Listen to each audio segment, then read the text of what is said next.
योग दर्शन की कक्षा में आप सभी का स्वागत है। एक दो बात कुछ साधकों की तरफ से आई है। एक साधक ने पूछा है, बोले गुरुजी ये नमस्ते में और प्रणाम में है ना जो है या नमस्कार, इनमें क्या अंतर है? तो नमस्ते में नम धातु है। नम धातु नमन अर्थ में है। उसको ही नमः ते, तेरे लिए नमस्कार, या प्रणाम प्रकृष्ट रूप से नमन, या नमस्कार नमः करोति इति नमस्कार, है ना। तो इनमें धातु का अर्थ तो एक ही है और इसमें कोई वैसा नहीं है। आपने देखा होगा, मैं भी जैसे कोई प्रणाम बोलता प्रणाम बोल देता हूँ, है ना। नमस्ते बोलता नमस्ते बोल देता हूँ। इस समय पहले तो ओम नमस्ते के नाम से ही फेमस था। बहुत सारे लोग बोले गुरुजी ओम नमस्ते वाले गुरुजी। लेकिन क्या है, जैसे जैसे यूँ लगा कि भैया है ना, व्यक्ति इतना जटिल होने की बजाय थोड़ा सा सरल हो जाए। कई लोग जो है ना, उनको प्रणाम नहीं कहो तो वो नाराज़ हो जाते हैं। कई लोगों को नमस्ते नहीं बोलो तो नाराज़ हो जाते हैं। कई लोगों को जो है राम नाम नहीं बोलो तो नाराज़ हो जाते हैं। और मतलब ये तो केवल अभिवादन की वो चीज़ है। हाँ, अभिवादन में एक रूपता होनी चाहिए और एक रूपता के लिए उसमें नमन शब्द का अर्थ है ना। और प्रणाम शब्द तो संस्कृत साहित्य में बहुत ज़्यादा प्राचीन काल से मिलता है, प्रणाम शब्द, और नमः शब्द भी मिलता है। अब है ना जो है, ये दोनों ही शब्द मिलते हैं। उसमें कोई है ना, इसमें यूँ नहीं है कि कोई प्रणाम कह रहा है तो गलत है, या नमस्ते बोल रहा है तो गलत है, या नमस्कार बोल रहा है तो गलत है। इस प्रकार की धारणाएं बनाना ये बहुत मतलब छोटे आग्रह हैं। इन छोटे आग्रहों से व्यक्ति को मुक्त रहना चाहिए। बाकी मैं तो जो नमस्ते बोलता हूँ उसको नमस्ते बोलता हूँ, कोई प्रणाम बोलता है उसको प्रणाम बोल देता हूँ। पर मैं ओम जरूर बोलता हूँ, ओम साथ में बोलता हूँ। ओम का एक बचपन से एक आदत है। उसमें ऐसा नहीं है कि मैं ओम बोलता हूँ तो कोई बहुत बड़ा ओम का भक्त हूँ, या ओम नहीं बोलूँगा तो ओम का भक्त नहीं रहूँगा, ऐसा नहीं है। ओम की भक्ति अलग चीज़ है, ये एक अभ्यास बनता है, अभ्यास से ये ना। हाँ जी सुभाष जी, आप कुछ पूछना चाह रहे हैं या प्रश्न अपन बाद में ले लें? आप बाद में पूछें तो अच्छा रहेगा। अपना सूत्र चल रहा था, अविद्या क्षेत्रम उत्तरेशम प्रसुप्त तनु विच्छिन्नोदाहरणाम। और इसमें ये बताया था कि अविद्या जो है वो क्षेत्र है। क्षेत्र मतलब प्रसव भूमि है, मतलब उसमें उत्पादक सामर्थ्य है, वो पैदा करने का सामर्थ्य है उसमें। और उसका पैदा करने का सामर्थ्य जो है वो ज्ञान के द्वारा नष्ट होता है। और पैदा करने का जो सामर्थ्य है वो तनु होता है, वो क्रिया योग के द्वारा तनु होता है। पर तनु होने के बाद में भी वो उदार हो सकता है, प्रसुप्त होने के बाद में भी उदार हो सकता है, और विच्छिन्न होने के बाद में भी उदार हो सकता है। लेकिन यदि दग्ध बीज हो गया है तो फिर कभी भी उदार नहीं हो सकता। ये भाष्यकार ने स्पष्ट रूप से कहा है। अच्छा, इसमें कल मैंने कहा था कि ये तनुत्तम उच्चते यहाँ से लेकर के पूरा जो है ना उसको थोड़ा सा फिर से समझाऊंगा। तो चौथे सूत्र का दूसरा पैराग्राफ खोल लीजिए, 16वां पेज है। तनुत्वम उच्चते, अब तनुत्व को बता रहे हैं। इससे पहले प्रसुप्ति को बताया कि प्रसुप्ति जो है जब क्लेश संस्कार रूप में रहता है, वृत्ति रूप में नहीं हो। ध्यान देना, वृत्ति है चित्त का ज्ञानात्मक व्यापार, जब वो क्रिया में आ जाता है, और संस्कार जो है वो वृत्ति रूप में नहीं है। तो जब कोई भी क्लेश जो है प्रसुप्ति अवस्था में होता है तो वो वेदी संस्कार रूप में रहेगा, वृत्ति रूप में नहीं रहेगा। जैसे क्रोध प्रसुप्ति ना, क्रोध जो है वो प्रसुप्त अवस्था में है, तो उस समय जो वृत्ति चल रही होगी वो वृत्ति क्रोध की नहीं होगी, क्योंकि वो प्रसुप्त है अभी, संस्कार कहलाएगा। तो उस समय क्रोध जो है ना वो संस्कार रूप में हमारे चित्त में रहेगा। लेकिन आलंबन पाते ही वही संस्कार वृत्ति का रूप धारण कर लेगा और वो उदार हो जाएगा। तो जिस क्लेश की वृत्ति चल रही होती है, ध्यान देना, जिस क्लेश की वृत्ति चल रही होती है उसको बोलते हैं लब्ध वृत्ति। जिसने वृत्ति को उपलब्ध कर लिया है उसको बोलते हैं लब्ध वृत्ति। लिख लीजिए भले ही, जो क्लेश वृत्ति में चल रहा होता है वो लब्ध वृत्ति होता है, और जो क्लेश वृत्ति में नहीं चल रहा है, अभी संस्कार रूप में है, तो वो भविष्य वृत्ति रहेगा। प्रसुप्त क्लेश जो है वो भविष्य वृत्ति हो सकता है या नहीं हो सकता है? हो सकता है महाराज जी, है ना, क्योंकि दग्ध बीज है नहीं तो भविष्य वृत्ति हो सकता है। और तनु, जो तनु क्लेश है वो भी हो सकता है, वो भी हो सकते हैं महाराज जी। और विच्छिन्न क्लेश वो भी हो सकता है, वो भी हो सकता है ना। क्लेश की जो तनुत्व अवस्था है, प्रसुप्त अवस्था है या विच्छिन्न अवस्था है, वो कभी भी लब्ध वृत्ति हो सकती है, इसलिए उसको हम भविष्य वृत्ति बोलते हैं। ये जो तीनों क्लेश हैं, तीनों अवस्थाएं हैं क्लेश की जो तीनों अवस्था है, चाहे वो प्रसुप्त अवस्था है, चाहे वो तनु अवस्था है, चाहे विच्छिन्न अवस्था है, वो कभी भी लब्ध वृत्ति हो सकता है, अभी लब्ध वृत्ति में नहीं है। इतनी बात सबको स्पष्ट हो गई है ना जी? हाँ, और जो उदार अवस्था है क्लेश की, वो लब्ध वृत्ति है, वो वर्तमान वृत्ति है, वर्तमान में है, वो वर्तमान वृत्ति कहो, लब्ध वृत्ति कहो, जिसने वृत्ति को उपलब्ध कर लिया है। ठीक है, अब इस बात को ध्यान रखते हुए इस भाष्य को पढ़ेंगे। प्रतिपक्ष भावनोपहता क्लेशाः तनवो भवन्ति। प्रतिपक्ष भावना से उपहत जो क्लेश हैं वो तनु होते हैं। मतलब राग से द्वेष आहत हो गया, उपहत हो गया, तो वो तनु हो जाएगा। द्वेष से राग उपहत हो गया तो तनु हो जाएगा। या जो है प्रेम से क्रोध, दया से क्रोध जो है ना उपहत हो गया तो तनु हो जाएगा। क्रोध से दया उपहत हो गई तो दया तनु हो जाएगी, क्रोध उदार हो जाएगा। तो ये प्रतिपक्ष भावना से जो है क्लेश तनु होते हैं। यहाँ पर प्रतिपक्ष भावना की भी बात कही, और क्रिया योग तो पहले बोल ही दिया था। तो क्रिया योग और प्रतिपक्ष भावना, क्योंकि क्रिया योग से क्लेश तनु होते हैं, ये दूसरे सूत्र में बिल्कुल स्पष्ट रूप से बोला है। और प्रतिपक्ष भावना से भी क्लेश जो है उपहत होते हैं, ये बात पहले पाद में बोल दी गई है ना? तो ध्यान देना, हम प्रतिपक्ष भावना के द्वारा भी क्लेशों को तनु कर सकते हैं, लेकिन ये प्रतिपक्ष भावना जो है वो स्थायी नहीं रह पाती है। यदि वो प्रतिपक्ष भावना सजग रूप से यदि हम, जैसे क्रोध आता है तो क्रोध का प्रतिपक्ष भावना जो है वो हम दया करें, उदारता करें, प्रेम रखें, तो उसके द्वारा हम क्रोध को नियंत्रित कर सकते हैं।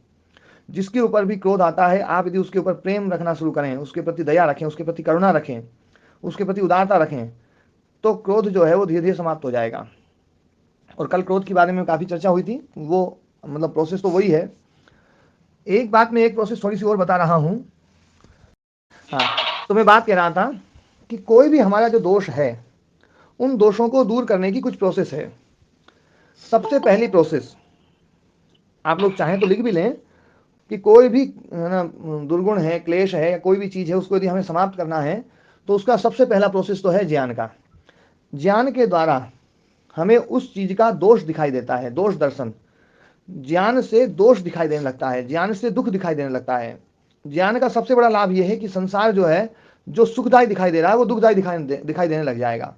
और एक बात बिल्कुल पक्के रूप से आप लोग बिठा लें, ये संसार दुख रूप है, सुख रूप बिल्कुल नहीं है। आजकल हमारे यहाँ पर बहुत ज़्यादा प्रचार इस बात का किया जाता है कि संसार सुखदायी है, संसार सुखदायी है, संसार सुखदायी है। ये बिल्कुल सुखदायी नहीं है। अभी थोड़ी देर बाद में अगले सूत्रों में इसकी चर्चा आ जाएगी। ये संसार बिल्कुल दुख रूप है, और विवेकी व्यक्ति के लिए तो बिल्कुल दुख ही है। सर्वम एवं दुखम विवेकिनः, विवेकी के लिए तो सब कुछ दुख ही दुख है, इसमें बिल्कुल सुख नहीं है। तो ध्यान देने वाली बात है, ज्ञान जो है वो ज्ञान जब दुख देख लेता है, तो दुख दिखाई दे गया तो व्यक्ति उस दुख को छोड़ देगा, उस चीज़ को छोड़ देगा। तो दुर्गुण में भयंकर दुख दिखाई दे जाए कि ये दुख है, इसमें दुख है, शराबी को शराब में यदि दुख दिखाई दे जाएगा तो वो शराब को तब तक छोड़े रखेगा जब तक उसमें दुख दिखाई देगा। जैसे ही दुख दिखाई देना बंद होगा, शराबी व्यक्ति शराब को वापस पकड़ लेगा। मीठा खाने वाला जो डायबिटीज़ का पेशेंट है, डायबिटीज़ का रोगी है, यदि उसको जब तक मिठाई में दुख दिखाई देगा, मिठाई में जहर दिखाई देगा, तब तक वो मिठाई नहीं खाएगा। ऐसे ही हर बुराइयों में हम ज्ञान के स्तर पर सबसे पहले वो करते हैं कि ज्ञान के स्तर पर उस दुर्गुण की बुराइयों, उस दुर्गुण के दुख को हम समझ लें, उस दुर्गुण के कारण से उठा रहे कष्ट को हम समझ लें, तो हम उस दुर्गुण को दूर कर सकते हैं। ये पहली प्रोसेस है। पर कई बार क्या होता है, ज्ञान जो है वो स्थायी नहीं रह पाता है, थोड़ी देर के लिए स्थायी रहता है। जैसे मैं उदाहरण देता हूँ, आप लोग जब शाम को सोते होंगे तो ये सोचते होंगे कि सुबह जल्दी उठ करके कुछ व्यायाम करेंगे, कुछ प्राणायाम करेंगे, योगासन करेंगे, या जो है ना थोड़ी देर ध्यान लगाएंगे, या मन को शांत रखेंगे, या गुस्सा नहीं करेंगे। लेकिन जैसे ही सुबह होती है, वो सारी की सारी चीज़ें जो है ना, वो जो आपका ज्ञान है कि शरीर के लिए अच्छा है, सुबह जल्दी उठना चाहिए, वो शरीर के लिए अच्छा है, वो सब ज्ञान जो है ना एक तरफ चला जाता है। उस समय सोचते हैं कि आज तो अपन सो लें, अभी तो सोने में फ़ायदा है। तो आपका जो ज्ञान है, उस ज्ञान ने उस समय जो है दुख दिखाई देना, दोष दिखाई देना बंद कर दिया, और आपने वो ज्ञान पैदा कर लिया जिस ज्ञान से आपके संस्कारों के कारण से वो पैदा हुआ है, पर किया आपने ही है। और उसके कारण से उसमें जो है जो सोने में जो है ना मजा दिखाई देने लग गया, और उठने में ऐसा लगने लगा कि उठने में कष्ट है, उठने में दुख है, अभी सर्दी पड़ रही है, उठेंगे तो कष्ट होगा, अभी लेटे हुए वो ज़्यादा अच्छा रहेगा। और फिर जैसे ही 8-9 बजते हैं फिर आपके मन में विचार बदलने लग जाते हैं। तो ये आप लोगों के जीवन में प्रतिपल घटता होगा, आपने देखा होगा। तो हमारा जो ज्ञान है यदि वो स्थिर हो जाए तो फिर तो कोई दिक्कत नहीं है। यदि ज्ञान स्थिर नहीं हो रहा है, जो शाम का ज्ञान है वो सुबह नहीं बन पा रहा है, दोष से जब हम अलग थे तब जो ज्ञान है वो दोष करते समय नहीं बन पा रहा है, तो फिर एक दूसरा तरीका अपनाना पड़ेगा। वो तरीका है संकल्प का, कि हम संकल्प ले लें। कोई सी चीज़ का संकल्प भी है, ये संकल्प में ले रहा हूँ, इसमें मैं तोड़ूंगा तो मैं ये दंड लूंगा, ये प्रायश्चित लूंगा। संकल्प भी कई बार व्यक्ति को आगे बढ़ने में बड़ा सहायक होता है। तो संकल्प जो है वो हम कर सकते हैं कि इस बुराई को मैं नहीं करूंगा। जो क्रोध करते हो तो वो संकल्प ले सकते हैं कि भी आज से आगे मैं क्रोध जब भी करूंगा तो मैं ये दंड लूंगा। और ध्यान देने वाली बात है, दंड की मात्रा कितनी होनी चाहिए? हाँ, कोई बता सकता है दंड की मात्रा कितनी होनी चाहिए? महाराज जी कहने बेरो ना, आप ही बताओ। दंड की मात्रा दंड की मात्रा उतनी होनी चाहिए जितने से दोष छूट जाए। वो सबके लिए अलग अलग हो सकती है। और आप लोग पहली बार स्वयं दंड लेंगे और फिर यदि आप मतलब यूं वो गलती फिर हो रही है तो आप समझ लेना कि आपने बहुत थोड़ा दंड लिया है। वो दंड इतना होना चाहिए कि अगली बार करते समय बिल्कुल याद आए। जैसे बिजली का हाथ लगाती है ना, तो बिजली एकदम ऐसा दंड देती है कि आदमी जानबूझ के लगाना चाहे तो नहीं लगाएगा उसको दंड याद रहता है। तो दंड जो है ना वो इतना होना चाहिए। कोई दूसरा कर देगा तभी तो ले सकते हैं। स्वयं भी ले सकते हैं दंड, स्वयं भी लिया जा सकता है। संकल्प का हिस्सा है। हाँ, तो ये दंड है ना, ये संकल्प में ही होगा। संकल्प के अनुसार जो है, जब हम संकल्प लेते हैं कि ये यदि गलती हो गई तो मैं ये दंड लूंगा, मैं है ना जो है ना, जो आपकी प्रिय चीज है उस प्रिय चीज का त्याग किया जा सकता है। आपको मीठा प्रिय हो, आपको कोई और चीज प्रिय हो, या है ना, या जो है ना उपवास करूंगा, या आज जो है ना सुबह सुबह ठंडे पानी से नहाऊंगा, सुबह सुबह ठंडे पानी, बिल्कुल ठंडा पानी जो है ना वो जो है उससे नहाऊंगा, ऐसा जो है ना संकल्प ले ले। आप महर्षि स्वामी दयानंद सरस्वती जी के जीवन में देखो ना, उन्होंने संकल्प लिया था कि यदि जो है ना ये पाठ यदि याद नहीं हुआ तो गंगा में वो यमुना में कूद जाऊंगा, और वो वहां जाके किनारे बैठ गए। वो संकल्प कितना तगड़ा था कि वो जो है वो पाठ जो है वो फिर से स्मरण हो गया। तो जो संकल्प है ना, पर मेरी बात कहने से यूं मत सोच लेना आप कि आप जाकर के बैठ जाए ऊपर जो है ना, जो है छत के ऊपर, बोले भाई आप आज नहीं हुआ तो ये यहीं से कूद जाऊंगा। ऐसा इसकी जरूरत नहीं पड़ेगी। वो ना जो है, पर आपका दंड इसमें इतना होना चाहिए कि आप स्वयं उस दंड से डरें। यदि उस दंड से नहीं डर लग रहा है तो दंड की मात्रा बढ़ानी पड़ेगी। हाँ जी, स्वामी जी, ऋषि दयानंद की पहली बार समाधि लगी थी ना उस टाइम? हाँ नहीं समाधि, उस समय। हाँ समाधि जो है ना उस समय महर्षि स्वामी दयानंद जी की लगी। देखो उनके जीवन के बारे में जो हम पढ़ते हैं, तो जितना उनका जीवन था उतना पूरा लिखा नहीं गया, कोई भी नहीं लिख सकता है। यदि कोई आपके जीवन को ही लिखना चाहे तो ऐसी बहुत मतलब ऐसा बहुत सारी चीजें हैं जो लिखी नहीं जा सकती हैं, किसी को नहीं पता, वो आपको ही पता है। और इतनी बड़ी पुस्तक यदि मतलब एक एक क्षण का इतिहास कोई लिखा जाए तो वो तो मतलब बहुत बड़ी पुस्तक बन जाएगी कि आपने कब क्या सोचा, आपने कब क्या सोचा, इस क्षण क्या सोचा, फिर अगले क्षण क्या सोचा, फिर अगले क्षण क्या सोचा। मतलब हम देखते हैं जो बड़ी से बड़ी जीवनी होती है, वो बड़ी से बड़ी जीवनी हम पढ़ते हैं तो एक दिन में उनको जवान बना देते हैं। होता है या नहीं होता है? क्यों जी आचार्य, है ना? तो पूरा लिखा नहीं जा सकता है ना? तो उनके जीवन में जो है ना समाधि लगी है, पर कब पहली बार लगी है ये तो देखो, या तो वो स्वयं बता देते तो एक बात थी, लेकिन वास्तव में उस दिन की जो घटना थी वो घटना बड़ी अद्भुत घटना थी, वो बड़ी प्रेरणादायी घटना है। वो हमारे जीवन में भी जो है ना, जब भी संकल्पों का अभाव हो तो उस है ना उस घटना को हम स्मरण करके और हम उसमें वो हो सकते हैं। एक मिनट जरा सा। हाँ, तो दूसरा उपाय बताया संकल्प का, कि हम संकल्प जो है ना, संकल्प के द्वारा भी इसको कर सकते हैं। तीसरा उपाय प्रतिपक्ष भावना, प्रतिपक्ष भावना के द्वारा भी हम दोषों को दूर कर सकते हैं। तो प्रतिपक्ष भावना जो है ना, कि जैसे कोई मतलब जो है जैसे हम बुराई में दोष देखते हैं, तो बुराई से विपरीत जो चीज है उसके हम गुण देख करके उसको जीवन में उतारने का प्रयास करेंगे तो वो जो चीज है, जो उससे विपरीत जो चीज है वो चली जाएगी। तो प्रतिपक्ष भावनाओं के द्वारा भी हम अपने दोषों को दूर कर सकते हैं। जैसे कई लोग है ना ये तरीका अपनाते हैं चाय में, कि चाय छोड़ने के लिए वो कुछ दिन तक दिव्य पेय का सहारा ले लेते हैं। तो दिव्य पेय जो है ना उसका प्रतिपक्षी है, और प्रतिपक्ष के द्वारा फिर वो चाय छोड़ लेते हैं। फिर थोड़े दिन बाद फिर उसी विवेक को भी छोड़ लेते हैं। तो ये प्रतिपक्ष भावना के द्वारा भी हम अपनी बुराइयों को छोड़ सकते हैं। एक बहुत प्रबल है ना पक्ष बता रहा हूं, बहुत जो आपके भी काम आएगा, सबके काम आ सकता है, कि जिस बुराई को आप छोड़ना चाहते हैं उस बुराई की बुराई करना शुरू कर दो। जिस बुराई को हम छोड़ना चाहते हैं उस बुराई की बुराई करना शुरू कर दो, थोड़े दिन में वो बुराई आपसे दूर हो जाएगी। क्योंकि जिसकी बुराई करते हैं वो अपने पास में नहीं रहता है। ये क्यों जी प्रदीप जी, कोई हमारा मित्र है और उसकी हम बुराई शुरू करें पीछे आगे सब तरफ, तो धीरे धीरे वो अपने से दूर हो जाएगा, नहीं हो जाएगा? बिल्कुल भाग जाएगा स्वामी जी। हाँ, तो जैसे इन दूसरे लोगों में ऐसा है, वैसा ही जो है अपनी बुराइयों के साथ भी हो जाता है। ये जो व्यक्ति बुराई की बुराई करता है, धीरे धीरे उसके मन में वो आता है कि यार तू उस बुराई की बुराई करता है सब जगह, ये जो है ना तेरे जीवन में है, छोड़ना इसको। तो धीरे धीरे वो आने लगता है। तो हम बुराइयों की बुराई करना शुरू करें। जैसे कोई व्यक्ति यदि है ना, जैसे बीड़ी पी रहा है या गुटखा खा रहा है या चाय पी रहा है, तो वो संकल्प ले ले कि भैया मुझे जो है ना 21 आदमियों की चाय छुड़वानी है, और 21 आदमियों की चाय छुड़वानी, तो चाय की खूब बुराई बतानी पड़ेगी, तब छुड़ाएंगे, छोड़ेंगे लोग, ऐसे नहीं छोड़ सकते। स्वामी सोमानंद जी कहते थे मैं की मोहर लगा दो बुराई पर तो मैं छूट जाएगा, अच्छाई पर मैं की मोहर लगा तो अच्छाई छूट जाएगी। अच्छाई छूट जाएगी, बिल्कुल सही कहा। तो है ना जो है बुराइयों की बुराई करना शुरू करो कि भैया ये तो बहुत ही खराब है, ये बहुत खराब है, इसमें ये नुकसान है, इसमें ये नुकसान है। तो इससे क्या होता है, बुराई करने से हमारा ज्ञान जो है वो दृढ़ होने लगता है। वास्तव में ये सारी जो चीजें हैं वो ज्ञान को दृढ़ करने की ही हैं, लेकिन ज्ञान सीधा रूप में दृढ़ हो जाए तो बहुत अच्छा है, नहीं तो इन तरीकों से हम अपने ज्ञान को दृढ़ कर सकते हैं।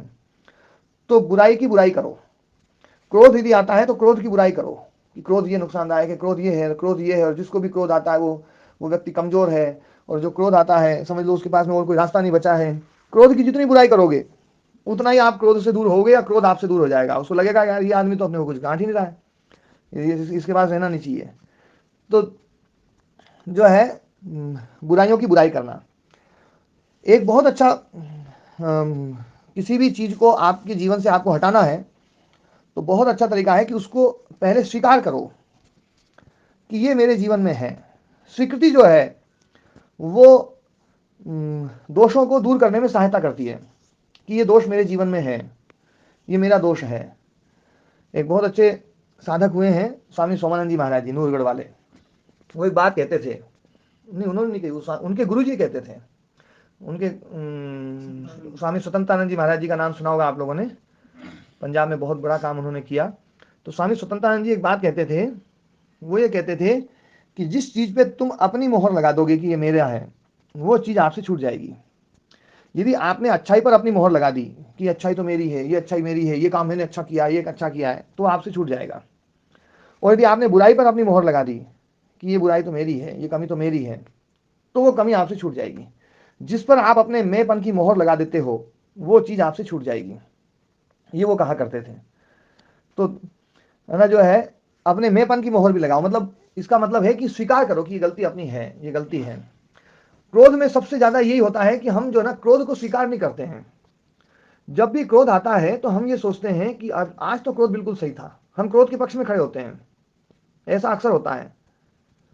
और है ना मैं कई बार प्रश्न पूछता हूं, कल नहीं पूछ पाया, अक्सर लोगों से एक प्रश्न पूछता हूं कि क्रोध जो है बिना कारण के आए तो चलो ठीक है, उसको दूर करना चाहिए। यदि कोई सकारण क्रोध आए तो उसको दूर करना चाहिए, नहीं करना चाहिए? तो लगभग 99% लोग ये कहते हैं कि जो सकारण क्रोध आए वो तो ठीक है। फिर मैं उनसे अगला प्रश्न पूछता हूं कि दुनिया में बिना कारण के क्रोध किसको आता है? बिना कारण के तो क्रोध शायद किसी को भी नहीं आता हो। कोई भी मुझे बता दो, एक भी व्यक्ति नहीं आता, नहीं आता जी। हाँ, एक भी व्यक्ति आप मुझे दिखा दो जिसको बिना कारण के क्रोध आता हो। क्रोध को दूर करने की जो बात की जाती है वो सकारण क्रोध को ही दूर करने की बात कही जाती है, इस बात को ध्यान रखना। लोग क्रोध के पक्ष में जाके खड़े होते हैं, बोले अभी तो कारण जरूरी था, अभी तो क्रोध करना बहुत जरूरी था। आप क्रोध के पक्ष में जाके खड़े हुए हैं तो सारे शास्त्र फेल हो जाएंगे। कोई भी व्यक्ति आपके क्रोध को दूर नहीं करवा सकता, आपका ज्ञान फेल हो जाएगा, क्योंकि आपने उस ज्ञान को बिल्कुल दबा दिया, दूसरा ज्ञान आपने पैदा कर लिया। आप क्रोध के पक्ष में जाके खड़े हो गए हैं कि ये क्रोध तो आज जरूरी है। तो बुराइयों के पक्ष में खड़े ना हो, बुराइयों से विपरीत खड़े हों, उनको बुराई को बुराई माने। वो किसी भी स्थिति में हो, वो बुराई है तो बुराई है ही वो। तो ये बुराइयां दूर होंगी, ये दोष दूर होंगे, ये क्लेश दूर होंगे, और धीरे धीरे ये तनु होकर के है ना प्रसुप्ति की तरफ जाकर के फिर ये दग्ध बीज होंगे। दग्ध बीज तो देखो जो विवेक ख्याति है, विवेक ज्ञान है, सत्व पुरुषान्यता ख्याति जो है कि है ना जड़ और चेतन का पृथक पृथक बोध हो जाए, तब जो है ये सारी चीजें जो है वो दग्ध बीज होना शुरू हो जाएंगी। हाँ, तो अपना विषय चल रहा था कि तनुत्व जो है तो वो कि प्रतिपक्ष भावनोपहता क्लेशा तनवो भवंती, प्रतिपक्ष भावना से उपहत जो क्लेश हैं वो तनु होते हैं। क्लेश मतलब क्लेश की जो अवस्था है, यहाँ पर ध्यान देना, यहाँ पर ये प्रसुप्त तनु विच्छिन्न उदार, ये कोई क्लेश नहीं है, ये क्लेश की अवस्थाएं हैं। प्रसुप्त एक अवस्था है, तनु एक अवस्था है, विच्छिन्न एक अवस्था है, उदार एक अवस्था है। ये आगे इस बात को स्पष्ट किया गया था, कल इस पर चर्चा करी थी। तथा उसी प्रकार से विच्छिद्य विच्छिद्य तेन तेन आत्मना पुनः समुदाचरन्ति इति विच्छिन्नाः, जो विच्छिन्न क्लेश हैं, विच्छिन्न किसको बोले, विच्छिद्य विच्छिद्य मतलब विच्छिन्न किया गया है, किसके द्वारा, अन्य क्लेश के द्वारा, अन्य क्लेश के द्वारा जो क्लेश विच्छिन्न किया है, तेन तेन उसके द्वारा आत्मना पुनः समुदाचरन्ति, अपने स्वरूप में फिर से वो आ जाता है। यदि क्लेश जो है दूसरे क्लेश के द्वारा दबा दिया गया है तो वो उस अवस्था में तो विच्छिन्न रहेगा, लेकिन बाद में आकर के फिर वो अपने स्वरूप में आ सकता है, वो लब्ध वृत्ति हो सकता है, स्वरूप वृत्ति हो सकता है, लेकिन उस अवस्था में वो भविष्य वृत्ति रहेगा जब तक अन्य क्लेश के द्वारा वो दबा हुआ है। तो अन्य क्लेश के द्वारा जो दबा हुआ है वो है विच्छिन्न क्लेश। कथम, कैसे बोले, राग काले क्रोधस्य अदर्शनात्, राग काल में क्रोध का आदर्शन होता है। राग काल चल रहा है तो क्रोध जो है वो बिल्कुल दिखाई नहीं देगा, तो क्रोध जो है वहां पर है, क्रोध को राग के द्वारा दबाया गया है, क्रोध को राग के द्वारा दबाया गया है, राग समाप्त होते ही क्रोध बढ़ जाएगा। तो इसलिए क्रोध को हम प्रसुप्त नहीं बोल सकते, यहाँ पर यहाँ अन्य क्लेश के द्वारा दबाया हुआ बोल सकते हैं। तो क्रोध जो है राग के द्वारा दबाया गया, नहीं राग काले क्रोध समुदाचरति, राग के काल में क्रोध है ना जो है आचरण में नहीं आ सकता है, व्यवहार में नहीं आ सकता है, क्योंकि राग और क्रोध दोनों अलग अलग हैं। रागश्च क्वचित दृश्यमानो न विषयांतरे नास्ति, है ना, राग जो है कहीं पर दिखाया हुआ विषयांतर में ना हो ऐसा नहीं है, दूसरे विषय में ना हो ऐसा नहीं है, अभी वो दूसरी जगह पर वो है ना विच्छिन्न है, इस जगह पर राग है तो दूसरी जगह पर वो विच्छिन्न है, इस स्त्री में राग है तो दूसरी स्त्री में वो विच्छिन्न है, इस भोजन से राग है तो उस, जैसे कई बार हम होटल चुनते हैं, तो होटल चुनते तो एक होटल चुन लेते हैं, तो इसका मतलब क्या दूसरी होटलों से राग नहीं है, दूसरी होटलों से भी राग है, लेकिन अभी ये फिर बदला होटल है। हाँ, लेकिन अभी जो है इस होटल के राग के कारण से वो उस होटल का जो राग है ना वो विच्छिन्न हो गया है, वो विच्छिन्न, यहाँ पर राग चल रहा है और वहां विच्छिन्न है अवस्था में, वो भविष्य वृत्ति में आएगा, पक्का आएगा, और आगे जाकर के इसको बदल के उसके पास जाएंगे हम। तो एक बुराई हमने करी और फिर दूसरी पकड़ ली, तो आप ये मत समझना कि वो बुराई छूट गई है, वो यदि बुराई पकड़ रखी है तो हो सकता है वो भी जो है ना आ सकती है, वो विच्छिन्न अवस्था में अभी, उसको विच्छिन्न को तनु करना पड़ेगा, तनु को प्रसुप्त करना पड़ेगा, और फिर प्रसुप्त को दग्धबीज करना पड़ेगा, तब जाकर के बुराइयां छूटेंगी। तो ये है ना विच्छिन्न की अवस्था है। रागस्य क्वचित दृश्यमानो न विषयांतरे नास्ति, इसका उदाहरण दिया, न एकस्याम स्त्रियाम चैत्रो रक्ता है अन्यासु स्त्रीषु विरक्ता है, एक स्त्री में रक्त जो चैत्र है, चैत्र नाम का व्यक्ति, वो अन्य स्त्रियों में विरक्त नहीं है, बस अभी विच्छिन्न है, उसका जो ना जो है उसका जो राग है वो अभी विच्छिन्न है, एक स्त्री के कारण से दूसरी स्त्रियों में उसका राग ना विच्छिन्न हो गया। किंतु तत्र रागो लब्ध वृत्ति, उस स्त्री में राग लब्ध वृत्ति है, अन्यत्र भविष्य वृत्ति, और अन्यत्र जगह भविष्य वृत्ति है। जहां लब्ध वृत्ति चल रहा है वो उदार है, जहां भविष्य वृत्ति चल रहा है वो प्रसुप्त तनु विच्छिन्न है। तो ये भविष्य वृत्ति है ना, अन्यत्र भविष्य वृत्ति थी, तो ये अब इसको समझा रहे हैं। स ही तदा प्रसुप्त तनु विच्छिन्नो भवति, जब भविष्य वृत्ति होती है, भविष्य वृत्ति, तो वो अवस्था जो है वो या तो प्रसुप्त अवस्था है, या तनु अवस्था है, या विच्छिन्न अवस्था है। प्रसुप्त भी भविष्य वृत्ति हो सकता है, तनु भी भविष्य वृत्ति हो सकता है, और विच्छिन्न अवस्था भी भविष्य वृत्ति अवस्था वाली हो सकती है। ये क्लेश की अवस्थाएं बताई। विषय यो लब्ध वृत्ति स उदार, और विषय में जो लब्ध वृत्ति है, अभी वृत्ति में वो विषय चल रहा है, तो वो लब्ध वृत्ति है, स उदार, वो उदार है। तो हमारे बहुत सारे क्लेश की अवस्थाएं ऐसी है जो अभी उदार चल रही हैं, बहुत सारे क्लेश की ऐसी अवस्थाएं हैं जो अभी विच्छिन्न हैं, तनु भी हैं और प्रसुप्त भी हैं। प्रसुप्त फिर जागृत हो जाती हैं, फिर जागृत हो जाती हैं, फिर जागृत हो जाती हैं। तो वो प्रसुप्त जो है वो जागरण उनका ना हो और क्लेशों को तनु किया जाए, इसके लिए क्रिया योग बहुत अच्छा है, और इसमें तप बहुत ही अद्भुत है। तप जो है, हम जब इस संसार के हर पदार्थ में जब दुख देखते हैं और संसार के पदार्थों से सुख की आसक्ति समाप्त हो जाती है, तो वो जो चीज़ है ये सारे क्लेशों को धीरे धीरे वो कमजोर करेगी। तपस्या इसमें बहुत ज़्यादा है। देखो तप के ऊपर विशेष रूप से जोर दिया था इस सूत्र के पहले सूत्र में, जो कहा गया ना, ये कहा गया है कि अनादि कर्म क्लेश वासना चित्ता प्रत्युपस्थित विषय जाला अशुद्धि न अंतरेण तपा संभेदम आपद्यते। जो अनादि काल से जो कर्म क्लेश वासना के द्वारा जो है ना जो है चित्रित हो गया है, ऐसी अशुद्धि जो है ना विषय जाल से युक्त है, ऐसी अशुद्धि बिना तप के संभव नहीं है कि वो है ना हट जाए। तो तपस्या सबसे बड़ा वो दिया गया है ना, इसलिए अपने जीवन में भी तप होना बहुत आवश्यक है।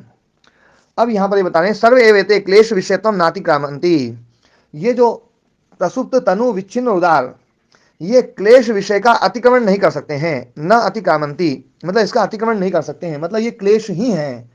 प्रसुप्त का मतलब है कि उसमें यूं नहीं है कि क्लेश समाप्त हो गया, तनु में ऐसा नहीं है कि क्लेश समाप्त हो गया, विच्छिन्न में ऐसा नहीं है कि क्लेश समाप्त हो गया, या उदार तो है ही, वो तो क्लेश चल ही रहा है। ध्यान देने वाली बात है, उदार में तो क्लेश दिखाई देगा, लेकिन प्रसुप्त तनु और विच्छिन्न में वो क्लेश दिखाई नहीं देगा। समझ में आई बात? आगे महाराज जी। है ना?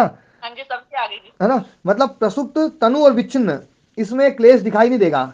तो क्या क्लेश नहीं है क्या ये? है वर्तमान में। हाँ जी। हाँ, यही बात यहाँ पे कह रहे हैं कि ये क्लेश का अतिक्रमण नहीं कर रहे हैं, ये सारा जो है ये क्लेश ही है, क्लेश का अतिक्रमण नहीं है। क्लेश विषयत्वम नातिक्रमंती सर्वे वेता भेदा, ये सर्वे सर्वे भेदा, ये सारे भेद जो हैं ये क्लेश विषय का अतिक्रमण नहीं कर रहे हैं। कस्तरी विच्छिन्न प्रसुप्त तनु उदारो वा क्लेशायति, ये तो फिर ये विच्छिन्न प्रसुप्त तनु उदार ये क्लेश क्यों कहा गया है? तो बोले उच्चते सत्यमेव एतत् किंतु विशिष्टा नाम एवेतेषां विच्छिन्नादित्वम, जो विशिष्ट मतलब अविद्या अस्मिता राग द्वेष और अभिनिवेश, इनमें एक एक जो क्लेश हैं, ये जो क्लेश हैं ये विशिष्ट क्लेश मतलब एक एक अलग अलग क्लेश जो है भिन्न भिन्न जो क्लेश हैं उनकी अवस्था है ये, उनकी एतेषाम न जो है क्लेशा नाम विच्छिन्नादित्वम, ये विच्छिन्नादि जो है ये अवस्था है कि अविद्या की एक विच्छिन्न अवस्था, प्रसुप्त अवस्था, तनु अवस्था, उदार अवस्था, इसी प्रकार से अस्मिता, उसी प्रकार से राग, इसी प्रकार से द्वेष, इसी प्रकार से अभिनिवेश, ये सारे जो है ये क्लेश की एक एक क्लेश की अलग अलग अवस्था है। यथैव प्रतिपक्ष भावना तो निवृत्त, ये सब अवस्थाएं प्रतिपक्ष भावना से जैसे निवृत्त होती हैं, तथैव स्वव्यंजकांजन अभिव्यक्ता इति, स्वव्यंजकांजन जो उसका उत्पादक सामर्थ्य है, उत्पादन मतलब उत्पादन करने वाला सामर्थ्य है अविद्या में, तो स्वव्यंजकांजन मतलब स्वव्यंजकांजन है अविद्या, मिथ्या ज्ञान, तो मिथ्या ज्ञान के द्वारा ये अभिव्यक्त होती हैं और प्रतिपक्ष भावना से ये निवृत्त होती हैं। लेकिन अविद्या के द्वारा, मिथ्या ज्ञान के द्वारा, विपर्यास के द्वारा ये अभिव्यक्त हो जाती हैं। सर्व एव अमी क्लेशा अविद्या भेदा, इसी बात को यहाँ पर फिर हाँ जी महाराज जी प्रतिपक्ष दूसरा पक्ष मतलब विपरीत वाला। हाँ, विपरीत वाला। प्रतिपक्ष भावना के द्वारा भी हम जो है ना क्लेशों को निवृत्त कर सकते हैं, रोक सकते हैं। तो सर्व एव अमी क्लेशा अविद्या भेदा, ये सारे क्लेश अविद्या भेदा, अविद्या के भेद हैं। कस्मात सर्वेषु अविद्यैव अभिप्लवते, सभी में अविद्या ही अभिप्लवित होती है। अभिप्लवित होने का मतलब है विस्तृत होती है, फैलती है, व्याप्त होती है। यद अविद्या वस्तु आकार्यते तदेव अनुशेरते, अविद्या के द्वारा जो भी वस्तु आकारित होती है, जो भी चीज रूप धारण करेगी, वृत्ति या जो भी है ना अविद्या से जो वृत्ति बनेगी, उसी वृत्ति का अनुसरण करते हैं ये सारे क्लेश, है ना। विपर्यास प्रत्यय काले, विपर्यास बोलते हैं मिथ्या, है ना, विपर्यास मतलब विपरीत, है ना, वहां पर कहा है ना विपर्यो मिथ्या जानम अतद्रूप प्रतिष्ठम, विपर्य विपर्य और विपर्यास शब्द एक ही अर्थ में है। पहले पाठ के छठे सातवें सूत्र में है विपर्यो मिथ्या ज्ञानम, विपर्य है मिथ्या ज्ञान, है ना, तो मिथ्यात्व जो है वो विपर्यास है। तो विपर्यास प्रत्यय काले, मिथ्या ज्ञान के काल में, प्रत्यय मतलब ज्ञान, विपर्यास प्रत्यय है, विपर्य मिथ्या ज्ञानम तद्रूप प्रतिष्ठम 8वां सूत्र है। हाँ 8वां सूत्र है ना, विपर्य मिथ्या ज्ञानम अतद्रूप प्रतिष्ठम, उसको अतद्रूप प्रतिष्ठम है ना शब्द का स्मरण करना रखना, या फिर अतद्रूप प्रतिष्ठम जैसे स्वरूप अवस्थानम का उल्टा होगा ना। हाँ, तद्रूप प्रतिष्ठ नहीं है, वो अतद्रूप है, जो जैसा नहीं है उसको वैसा मानना, ये अतद्रूप प्रतिष्ठ है ना जी। तो अतद्रूप प्रतिष्ठ जो है तो ये विपर्यास है, वही मिथ्या ज्ञान है, वही अविद्या है। तो अविद्या काल में ये सारे के सारे क्लेश उपलब्ध होते हैं, और क्षीयमाणाम च अविद्याम, और अविद्या क्षीयमाण हो जाए तो अनुक्षीयन्ते, तो ये सारे क्लेश क्षीण होते हैं। तो अब ये बात समझ में आई कि अविद्या का ही ये सारा विस्तार है। देखा जाए तो एक ही क्लेश है अविद्या, लेकिन उसी अविद्या को हम अस्मिता क्लेश, हम जो है ना उसी को राग क्लेश, उसी को हम द्वेष, उसी को अभिनिवेश, है ना, ये मानते हैं। और अविद्या के जो स्वरूप बताए हैं अविद्या के स्वरूप क्या क्या बताए हैं?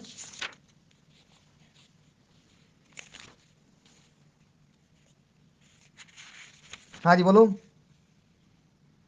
याद नहीं आ रहा सर। नहीं है, और 4 अन्य क्लेश हैं स्वामी जी। हाँ, 4 क्लेश पर अविद्या का स्वरूप था ना, अनित्य को नित्य, समझना, अनित्य को नित्य समझना, हाँ, पवित्र को पवित्र समझना, और दुख को सुख समझना, अपवित्र है स्वामी जी, हाँ। और अनात्म को आत्म समझना। अब इनको एक बार एक कागज में लिखो, है ना, एक बार इसको लिखो। अनात्मा अपवित्र और आत्मा के लक्षण नाम से लिख रखे हैं, लिखवाए हैं आपने? लिखो है ना, अनित्य को नित्य, हाँ जी। अपवित्र को पवित्र, और दुख को सुख, अनात्म को आत्म। ये 4 चीज हो गई। अच्छा, अविद्या, तो आपने लक्षण बोला और क्या बोला? स्वरूप भी बोलते हैं इसको? हाँ, अविद्या का स्वरूप या अविद्या का लक्षण है ना। अच्छा जी, ठीक है। अब अविद्या 4 भागों में विभक्त हो रही। देखो, अविद्या के अलावा 4 कौन कौन से क्लेश हैं? अस्मिता, राग, द्वेष और अभिनिवेश। तो अविद्या या तो अस्मिता रूप में रहेगी, अविद्या केवल अविद्या के रूप में क्या काम करेगी?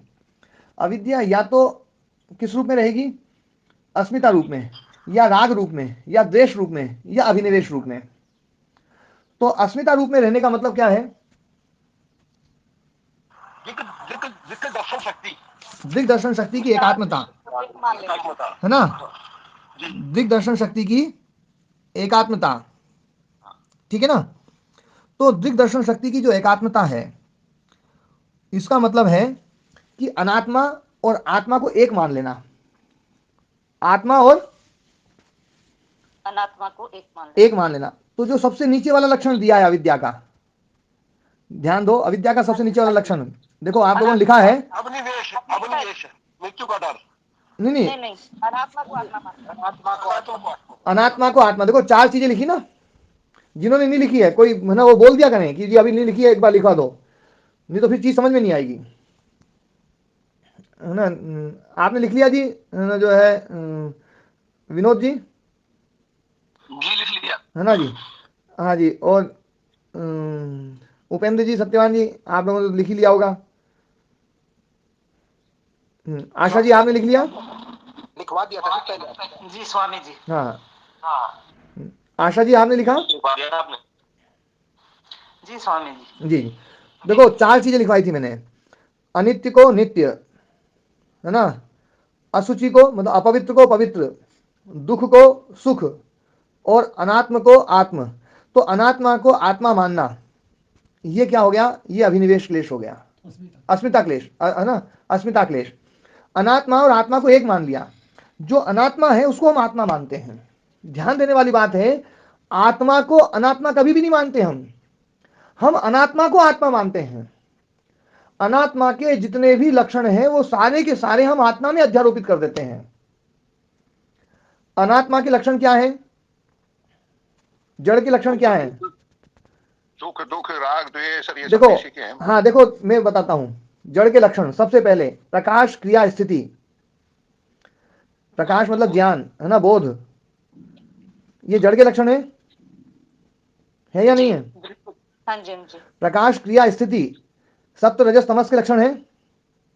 ये हम आत्मा में डाल देते हैं कि आत्मा में प्रकाश है, मतलब ज्ञान उत्पन्न होता है, प्रकाश होता है।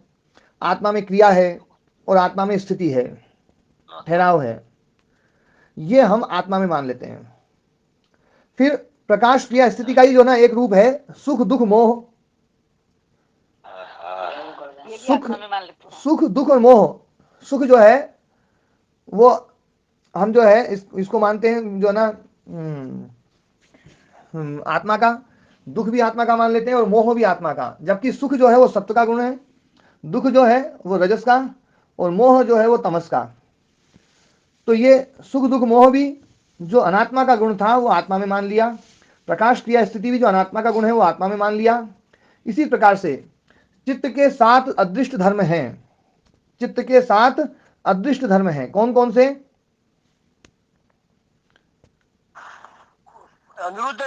हाँ, निरोध, धर्म, संस्कार, परिणाम, जीवन, चेष्टा, शक्ति, चेष्टा और शक्ति, है ना। तो इसमें देखो हम जीवन गुण आत्मा में डाल देते हैं, जबकि जीवन गुण चित्त का है, चित्त का अदृष्ट धर्म है जीवन गुण। ये योग दर्शनकार साफ साफ बोलेंगे, ये हम उसमें डाल देते हैं।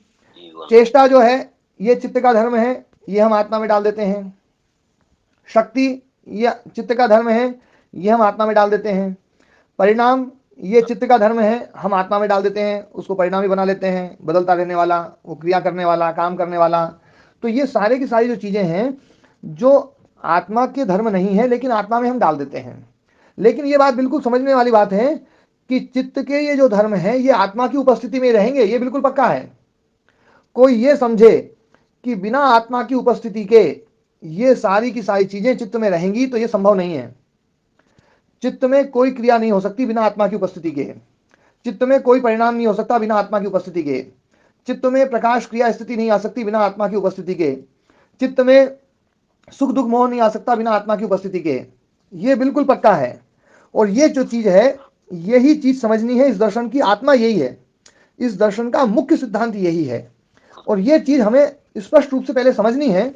मैं एक बात जरूर बोलता हूं कि ये जो बात है, हो सकता है आप लोगों ने पहले कोई चीज अपनी मान्यता स्थापित कर रखी हो, तो वो मान्यता से ये मान्यता थोड़ी सी ऐसा लगे कि ये गलत जा रही है, तो मैं ये कहता हूं कि इसको पहले एक बार समझ लो।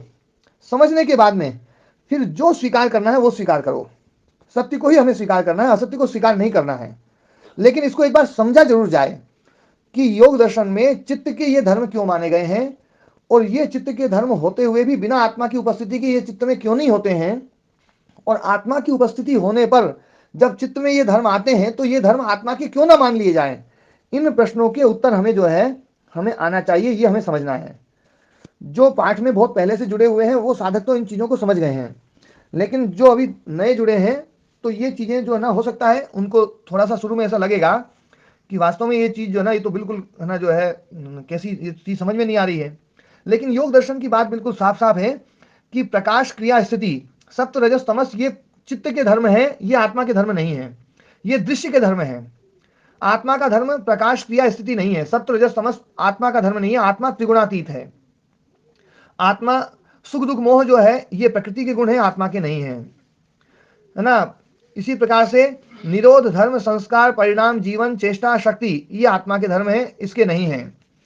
इसी प्रकार से जो है ना, जो 18वें दृश्य के जो स्वरूप आया था कि भोग अपवर्गार्थ दृश्य है, और है ना दृश्य का जो प्रयोजन बताया है ना, स्वामी जी 23 तत्व बताए थे जो, हाँ 23 तत्व जो बताए ना, वही सब दृश्य हैं, है ना। और एक जो है उसमें, और एक मिनट जरा सा,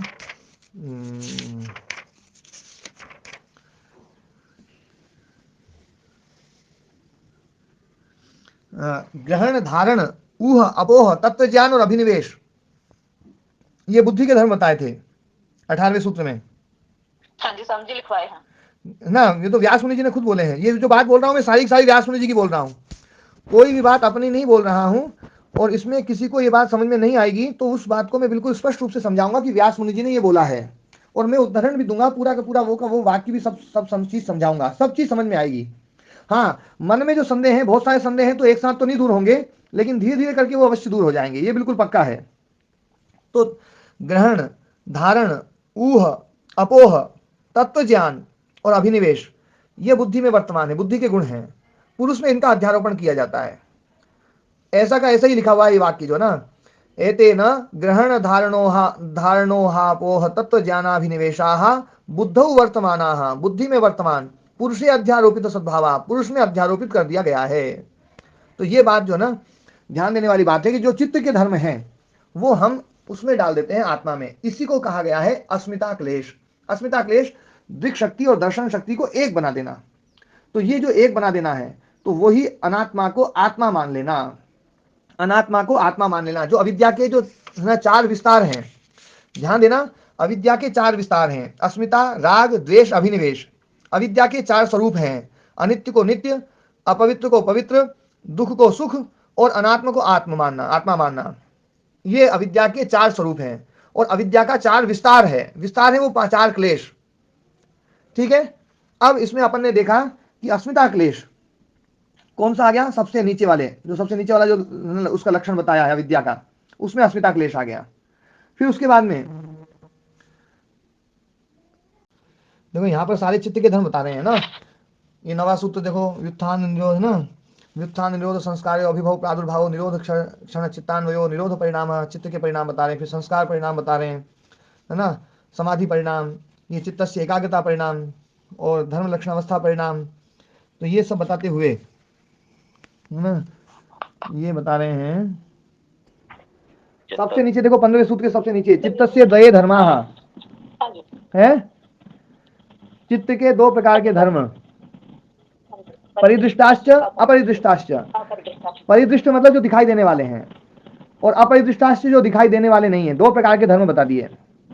तत्र प्रत्यात्मका परिदृष्टा, जो प्रत्यात्मक है, ज्ञानात्मक है, मतलब जो चित्त की जो वृत्ति है ना, वृत्ति प्रमाण विपर्य विकल्प निद्रा स्मृति, ये प्रत्यात्मक है, तो ये दृष्ट धर्म है। और वस्तु मात्रात्मका अपरिदृष्टा, और जो दिखाई नहीं देने वाले हैं, ज्ञान रूप नहीं है, संस्कार रूप है, वस्तु मात्रात्मक है, वो अपरिदृष्टा है। तेज सप्तयो भवंती अनुमानेन प्रापित वस्तु मात्र सद्भावा, अनुमान से उसका पता चलता है वो साथ हैं। निरोध धर्म संस्कारा परिणामोथ जीवनम चेष्टा शक्ति से चित्त से धर्मा दर्शन वर्जिता। ठीक है, समझ में आया? तो ये 15वां सूत्र जो ना तीसरे पाठ का, हाँ, तो ये निकाला आपने, देखा था जी। तो ये निरोध धर्म संस्कार परिणाम जीवन चेष्टा शक्ति, ये 7 धर्म हैं। अच्छा, ये 7 धर्म अदृष्ट धर्म है। ये अदृष्ट धर्म इसलिए बोला इनको क्योंकि ये दिखाई नहीं देते हैं, लेकिन ये होते हैं। कैसे होते हैं? चित्त जो है निरुद्ध अवस्था में जाता है या नहीं जाता है? जाता है जी। तो निरुद्ध अवस्था में जाता है, इसका मतलब है कि चित्त के भीतर एक सामर्थ्य है, जिस सामर्थ्य के कारण से चित्त निरुद्ध होता है, उस सामर्थ्य को ही निरोध कहा गया है। वो संस्कार ही निरोध है। निरोध संस्कार के कारण से ही चित्त निरुद्ध होता है। यदि निरोध संस्कार न होता तो चित्त कभी भी निरुद्ध नहीं होता। तो निरोध गुण जो है वो हमें दिखाई नहीं देता है, लेकिन निरोध अवस्था दिखाई देती है। तो निरुद्ध अवस्था दिखाई दी, इससे हमें पता चल गया कि इसके भीतर निरोध धर्म है। इसी प्रकार से धर्म, धर्म मतलब अदृष्ट, धर्म मतलब जो है जो हमने कर्म किया है, उस कर्म का जो ना जो है प्रारब्ध बनता है, उस प्रारब्ध को धर्म शब्द से यहाँ पर कहा गया है। ये धर्म शब्द बड़ा व्यापक है, लेकिन यहाँ पर जो धर्म शब्द है वो प्रारब्ध के लिए है। वो कहते हैं ना, धर्म जो करता है वही होता है। तो धर्म जो है ना, ये धर्म वही धर्म है। ये जो हमारा जो कर्माशय है, जो जिसको हम विपाक बोलते हैं, विपाक बोलें, प्रारब्ध बोलें, जाति आयु भोग बोलें, ये वो धर्म है। तो ये भी चित्त का धर्म है। धर्म चित्त का एक अदृष्ट धर्म है, और ये धर्म हमें जाति प्रदान करता है, आयु प्रदान करता है, भोग प्रदान करता है। तो ये खुद दिखाई नहीं देता है, लेकिन आयु दिखाई दे रही है, भोग दिखाई दे रहे हैं, जाति दिखाई दे रही है। तो हम समझ सकते हैं, अनुमान लगा सकते हैं कि चित्त के भीतर एक ऐसी शक्ति है जिसके कारण से ये फल हमें मिल रहे हैं, जाति आयु भोग रूप में हमें मिल रहे हैं। तो ये धर्म नहीं दिखाई देगा, लेकिन धर्म का परिणाम दिखाई देगा, धर्म का फल दिखाई देगा। इसलिए हम धर्म को अनुमान प्रमाण से हम मानते हैं। इसी प्रकार से संस्कार, संस्कार जो है, जो जिसको हम आशय बोलते हैं, वासना बोलते हैं, तो संस्कार दिखाई नहीं देते हैं। जैसे क्रोध का संस्कार नहीं दिखाई देगा, लेकिन क्रोध दिखाई देगा। तो क्रोध दिखाई दिया तो हम ये समझ सकते हैं कि क्रोध का कोई संस्कार पड़ा हुआ था जिसके कारण से क्रोध पैदा हुआ है। तो संस्कार जो है वो स्वयं दिखाई नहीं देता है, लेकिन अनुमान प्रमाण से उसका अनुमान किया जा सकता है। इसी प्रकार से परिणाम, चित्त में एक परिणाम गुण है, तो परिणाम गुण नहीं दिखाई देगा, लेकिन चित्त परिणामी हो रहा है, बार बार बदल रहा है। तो बार बार बदल रहा है, इसका मतलब है कि उसके अंदर परिणाम गुण है। परिणाम गुण होने के कारण से वो परिणामी हुआ है। इसी प्रकार से है ना, जीवन, जो जीवन है, जो जीव गुण है, ये भी चित्त का ही धर्म है। तो ये जीव गुण चित्त का धर्म है, इसके कारण से ही ये शरीर में जीवन धारण करता है, प्राण धारण करता है, और है ना जो है ये मतलब जीवन चलता है। तो ये चित्त का धर्म है। और ये जो जीवन है, इस जीवन में जो जीव शब्द है, इस जीवन को आत्मा के साथ में संघात हो गया, वो आत्म तत्व जो संघातात्मक बन गया तो जीवात्मा बन गया। पर उसमें जीवन गुण चित्त का है, ये ध्यान रखने वाली बात है। और ये बात अभी समझ में नहीं आएगी जो नए साधक हैं, लेकिन इस विषय में कभी मैं विस्तार से समझाऊंगा तो बिल्कुल समझ में आ जाएगा कि जीवन गुण तो चित्त का ही है। इसी प्रकार से चेष्टा, जो क्रियाएं हैं, तो क्रिया हमें दिखाई दे रही है, तो क्रिया दिखाई दे रही है, तो क्रिया से पहले जो चेष्टा है उसके भीतर जो सामर्थ्य है वो सामर्थ्य नहीं दिखाई दे रहा है, पर क्रिया सामर्थ्य का कारण से है, इसलिए चेष्टा एक अदृष्ट धर्म है। और शक्ति, हर जो भी काम हो रहे हैं उन काम को करने का उसमें सामर्थ्य है, वो सामर्थ्य ना होता तो ये सारे काम नहीं होते। तो इसमें एक शक्ति गुण भी हमें मानना पड़ा, शक्ति धर्म भी मानना पड़ा। तो ये 7 चित्त के अदृष्ट धर्म हैं, ठीक है ना। तो ये सारे के सारे जो धर्म हैं, हाँ जी स्वामी जी, चेष्टा और शक्ति में तो कोई भेद नजर नहीं आ रहा, एक जैसा ही लग रहे हैं। नहीं नहीं, चेष्टा जो है ना क्रिया के लिए है, शक्ति सभी के लिए है, हर चीज के लिए, जी स्वामी जी। है ना। मतलब चित्त में सामर्थ्य है भोग और अपर को देने का, चित्त में सामर्थ्य है ना, जो है वृत्तियों को उठाने का, चित्त में सामर्थ्य है निरोध धर्म संस्कार परिणाम जीवन चेष्टा का, इनका सबका सामर्थ्य है, ये एक शक्ति है, उसमें बहुत शक्तिशाली है चित्त। जो सामर्थ्य और शक्ति तो पर्यायवाची शब्द है। हाँ, सामर्थ्य और शक्ति पर्यायवाची है, तो सामर्थ्य और शक्ति एक ही चीज है, चेष्टा अलग चीज है ना। तो ध्यान देने वाली बात है, चित्त बहुत बहुत ही अद्भुत है, इसलिए चित्त को नाम ही दे दिया गया महान, वो महत है बहुत, मतलब उसका सामर्थ्य बहुत ज्यादा है, इसलिए उसका नाम दिया महान। लेकिन वो महान छोटा हो जाता है, इंद्रिय रूप में आ गया तो छोटा हो गया। ध्यान देने वाली बात है प्रदीप जी, जैसे मैं हूं, ये कितना बड़ा हो सकता है? बहुत बड़ा हो सकता है। और मैं चींटी हूं, या मैं हाथी हूं, या मैं गणेशानंद हूं, या मैं सन्यासी हूं, ये लिमिटेड हो गया, सूक्ष्म हो गया, ये सूक्ष्म हो गया। जो महत है ना, ये महत जो है, जब उसमें कोई और चीज नहीं जुड़ी हुई है तब वो महत है, और जैसे ही उसमें कोई चीज जुड़ती है तो महत अमहत हो जाता है। ये महत के बाद में जो अहंकार, पंच तन्मात्राएं, 11 इंद्रियां, है ना, ये सब अमहत हैं, महत नहीं है। महत तो चित्त है, तो मैं हूं ये महत है। हाँ जी, इसको थोड़ा सा समझाओ। आपकी आवाज साफ नहीं आई। हाँ भाई महाराज जी। हाँ भाई, अब बोलो। महाराज जी, महत को फिर अमहत क्यों कह दिया गया वहां, जबकि उसी से बना हुआ है, इसको थोड़ा सा समझाओ। हाँ, मैं वो समझाता हूँ। जैसे मिट्टी है, मिट्टी एक व्यापक चीज है, लेकिन घड़ा जो है ना, घड़े में घट धर्म है बस, मिट्टी में सारे धर्म हैं, मिट्टी में सारे धर्म हैं, पर मिट्टी से जो ना घड़ा बना दिया तो फिर उसमें घट धर्म आ गया। जैसे आपके पास में लोहे की प्लेटें होती हैं, वो जो प्लेटें हैं ना, वो प्लेटें, उससे कुछ भी बना सकते हो आप, लेकिन उस प्लेट से आपने एक डिबिया बना दिया, एक पेटी बना दी, फिर वो पेटी जो है ना, अब आप सोचो उस पेटी से कुछ और बनाए तो बड़ा कठिन काम हो जाएगा। हाँ, नहीं बना पाएंगे महाराज जी, है ना। तो पेटी जो है ना, वो बड़ी है ना, उसकी शक्ति बड़ी कम हो गई। जब वो प्लेट रूप में थी तो वो प्लेट कुछ भी बना सकते थे आप।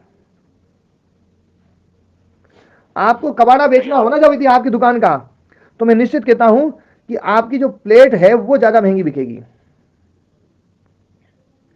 हाँ, ऐसा ही होता है महाराज, है ना। और प्लेट से कोई चीज बनी हुई है, मुड़ी तुड़ी है, तो वो नहीं बिकेगी जल्दी इतनी ज्यादा। बोले भैया इसको सीधा करना पड़ेगा, इसको ये करना पड़ेगा, क्यों? क्योंकि उसमें जो है ना, तो महत जो है ना, जब महत रूप में है, महत रूप में है तो वो कुछ भी हो सकता है। लेकिन मन है तो मन ही रहेगा ना, मन से कुछ और कुछ थोड़ी होगा। इंद्रियां जो है वो तो इंद्रिय रहेगी, उससे और कुछ थोड़ी होगा। शरीर तो शरीर रहेगा, उससे कुछ और नहीं हो सकता है। इसलिए ये सब अमहत है, महत से ही बने हैं लेकिन है अमहत, महत से अमहत हो गए। जैसे आपके पास में एक पत्थर आया और पत्थर की आपने एक मूर्ति बना दी, तो मूर्ति बन गई, अब उस मूर्ति से दोबारा दूसरी मूर्ति नहीं बनेगी, उस मूर्ति से दूसरी मूर्ति नहीं बनेगी। उस मूर्ति की नाक टूट गई या मूर्ति खराब बनी तो वो मूर्ति किसी काम की नहीं, फेंकनी पड़ेगी, वो नहीं बिकेगी।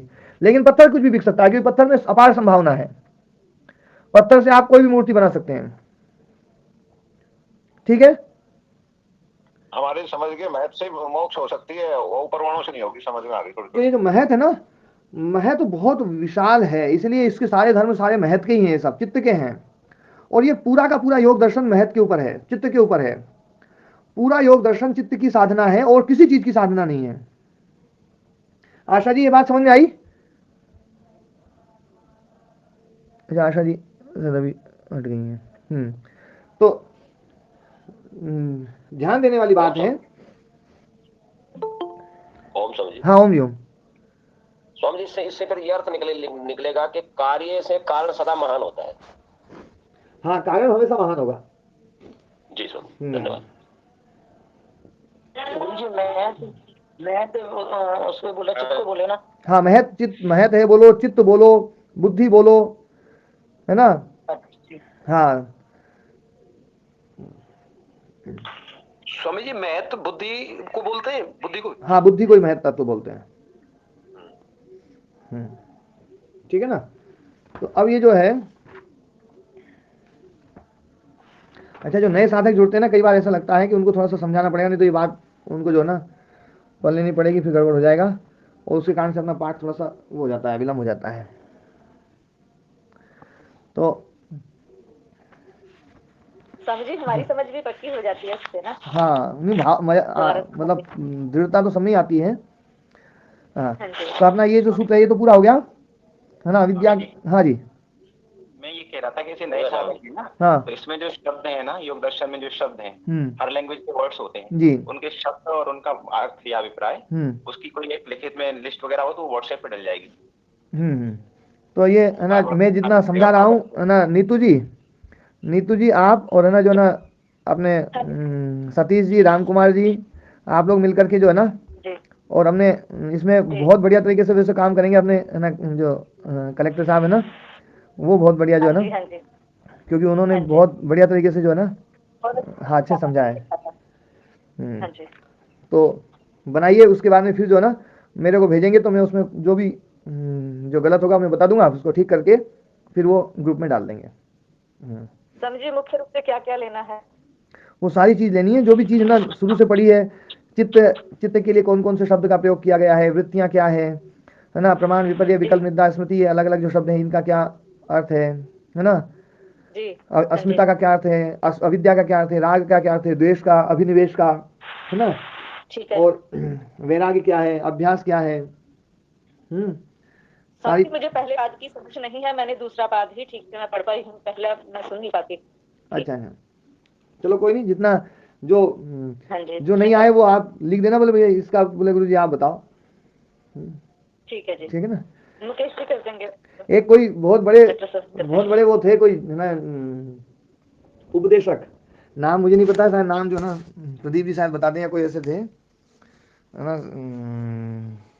तो कहते हैं उनका जो ना, उनका एक ड्राइवर था, वो बहुत योग्य था, तो ड्राइवर उनके प्रवचन को बहुत ध्यान से सुनता था। एक दिन वो थोड़े बीमार हो गए, तो उनको जाना एक कार्यक्रम में बहुत जरूरी था। हैं? आइंस्टीन थे, आइंस्टीन। अच्छा, तो बहुत हाँ बहुत ज़्यादा जरूरी था उनको जाना। वो गए, पर वो बहुत ही मतलब बीमार थे, तो बोले यार मेरे से बोला तो जाएगा नहीं, मंच में वहाँ बैठना बड़ा मुश्किल हो जाएगा। तो ड्राइवर ने कहा, बोले यदि आप मुझे आ गया तो मैं कर दूँ इस काम को, तो यहाँ कोई आपको जानता थोड़ी है, चेहरा तो किसी ने देखा नहीं है, मैं ही आइंस्टीन मिल के जाता हूँ। तो बोले तुम समझा दोगे? बोले हाँ समझा दूंगा। अब वो गया और उसने सब बात समझाई, क्योंकि वो रोजाना सुनता था उसने समझाई। तो एक प्रश्न ऐसा पूछ लिया किसी ने जो वो नया था, तो ड्राइवर ने कहा, बोले यार इतने छोटे प्रश्न मेरे पास मत लाया करो, वो मेरे ड्राइवर से पूछा हो जाओ, गाड़ी में बैठा है तो ऐसे प्रश्नों को आप लोग उल्टा समझा रहा हूँ। तो आप लोग जो है, जो कोई ऐसी चीज हो तो ऐसी चीज मेरे ऊपर टरका दिया करना क्योंकि ड्राइवर से पूछो वो बताएंगे। तो जो है बाकी आप लोग जितना याद है, जितना समझा हुआ है, वो आप लोग उसको एक लिखना, सूची बनाना है इसकी ना। ठीक है ना। जी जी समय काफी हो गया। ओम शांति शांति शांति। जी ओम प्रणाम। ओम प्रणाम जी, नमस्ते। ओम नमस्ते। ओम नमस्ते।